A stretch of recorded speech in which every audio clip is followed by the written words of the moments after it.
Right, let's get more on this now with Mark McAdam and a couple of other things as well. The main question most of my mates are asking me right now is how can Liverpool afford to sign Alexander Isak? Can you explain it to them and to everyone else watching, please? Well, we'll try and make it quite simple for people at home because it can be quite confusing the way PSR operates within the Premier League. You've seen clubs like Everton and Nottingham Forest suffer with points deductions because they haven't basically abided by the rules. And people are going, well, how can a club like Liverpool go and spend huge sums of cash and still fall within the rules? And ultimately, PSR is all about your permitted allowable losses.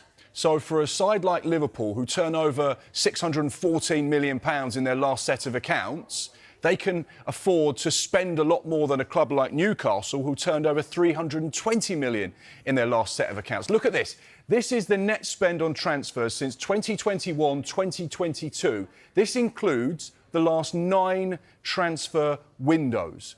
So it is a lot of spending over the last few years in the Premier League.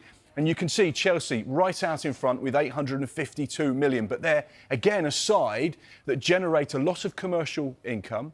They have a higher turnover than Newcastle, for example, so it allows them to spend more money on transfers. You can see Manchester United right up there as well, Arsenal at 611 million, and you can see that the change in dynamic between Arsenal and Spurs and then Liverpool. Now, what's really important to point out with regards to these particular net spend figures, Liverpool's doesn't include the sale of Luis Diaz, which we know is around 75 million euros, so around 65.5 million pounds. So if you take that off of Liverpool's figure, it means their net spend since 21-22 is actually less than Newcastle's. Wow. Now, the reason why it's less is because they're very well run. They're very clever with what they do in the transfer market. They recycle cash, which means they sell players, bring money in, and then reinvest that money into other players. They don't very often go and spend big in the transfer market. They always wait for the right type of player to become available. The likes of Virgil van Dijk, they spent big on him. Alisson the same. And then, of course, in this window, they've identified players that they feel they can make a big investment on that are going to have a massive effect on their starting 11 and their squad. For example, Luis Diaz was a player they signed in January, a number of years ago. They paid £37.5 million for him with some add-ons. They've just sold him for 66 million. So therefore, they've sold a 28-year-old, made a huge profit on him.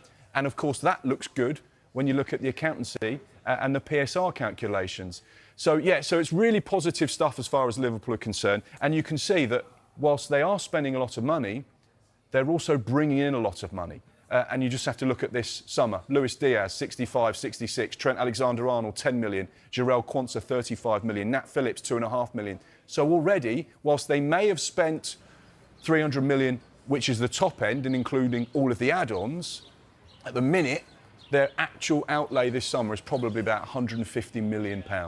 Yeah. Incredible stuff. You can see one of those players, Luis Diaz, arriving in Munich. He left Tokyo last night. He arrived in Munich. He's completed his medical now before he officially gets confirmed as a Bayern Munich player. We know that his first training session for Bayern Munich is going to be on Thursday morning. He'll get officially confirmed Thursday afternoon, where he'll meet the media for the first time and go through that very first press conference. So, yeah, Luis Diaz leaving Liverpool, but once again, it represents huge profit for them. Really sensible, clever, astute business. They're very well run. And right now, the fans and the sporting director, Richard Hughes and Michael Edwards, are seeing the fruits of all of that careful spending over the last few years. It's enabling them now to go and strengthen that Arne Slot squad and do it in some style. Yeah, and that's worrying for the rest of the Premier League, isn't it?